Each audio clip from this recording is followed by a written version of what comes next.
lot of music students quit lessons once they enter those middle school years. But nobody ever really talks about why. So I wanted to spend some time on that with you today in this video. Now, I don't think it'll ever be possible to have a conclusive study on why students quit, why there's such a massive drop-off entering the middle school years and especially the high school years. But we've taught collectively hundreds, if not thousands of students over the years, and we've seen a lot of trends. So this is mostly based on anecdotal evidence.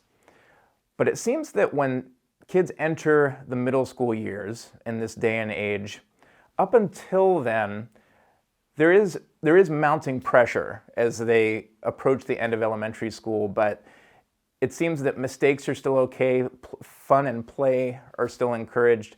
It's not the end of the world if they get less than an A on something. It seems that when kids enter middle school, now suddenly things are getting serious. All of a sudden, there's sort of a new obsession with outcomes, I think is the best way it can be described.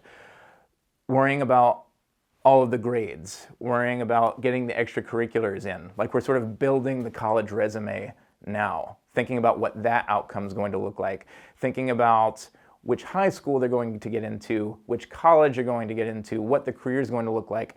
Outcomes, outcomes, outcomes. And music is not really an outcome-oriented activity. It's a process-oriented activity. School is just such a different thing, and this is why the arts are so important. And school is great, but it's extremely outcome-focused. Teachers don't grade based on students' improvement over time, or their tweaking of the process, learning how to study, learning how to learn. They grade them based on whether they remember the answers long enough to get them right on the test, or if they do the report correctly, or if they do the project properly. For the most part, school is essentially following a recipe. You do A, B, and C, and you get D.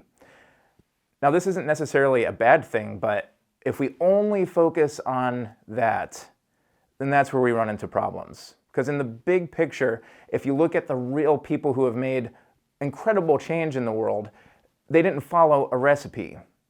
They didn't do the things that everyone else did to get those outcomes, clearly because they achieved a different outcome.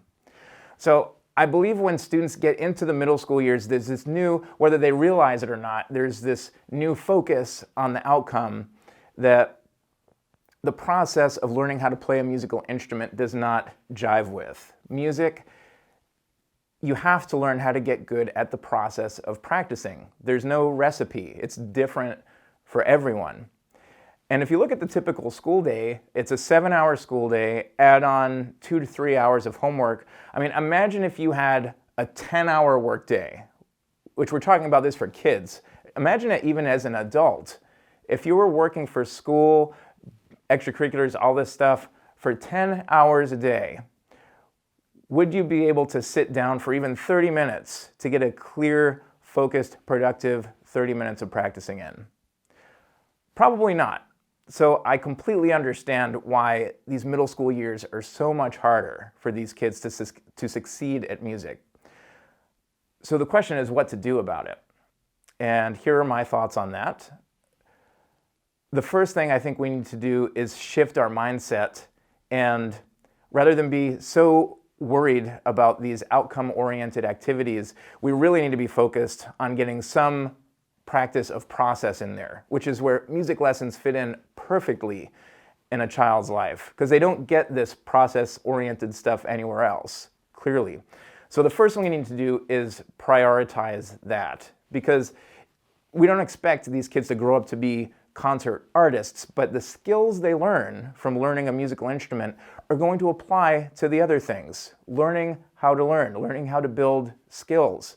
Because if they grow up only knowing how to follow recipes out in the workforce, when an employer sees that 10 people are all good at following the recipe, they're going to pick the cheapest one.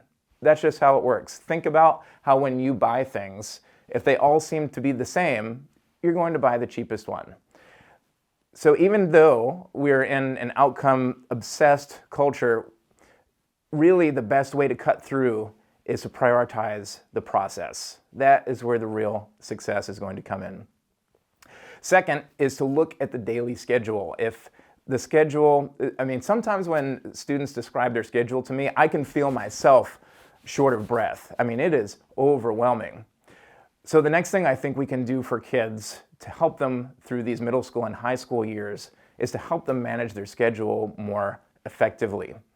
The big world changers did not change the world because they did 10 different activities as a kid. They did it because they did things differently. They followed a process. They innovated. They built skills. So I think looking, especially at a middle school schedule, really even at the most, the high school level, or I should say, the high school levels are the most demanding, so we need to be extra conscious of it then. We need to help our kids manage their schedule so that they have a window of time that they can breathe, they can practice, and they know that the world's not going to end if they don't get to the next thing as quickly as possible. If we just start with these two things, prioritizing the process and managing the schedule, we can help middle school and high school kids have music and build so much more that'll stick with them for the rest of their lives. If you made it this far in the video, thank you so much. I would love to hear your thoughts on this. Do drop them in the comments below. We love any good constructive discussion around this issue. And if you enjoyed this video, do hit the subscribe button for more videos like this and more. We're always publishing stuff here at South Shore Piano School to help you on your piano journey and to bring issues like this to light that really affects all of society. Thank you so much for watching, and we'll look forward to seeing you next time.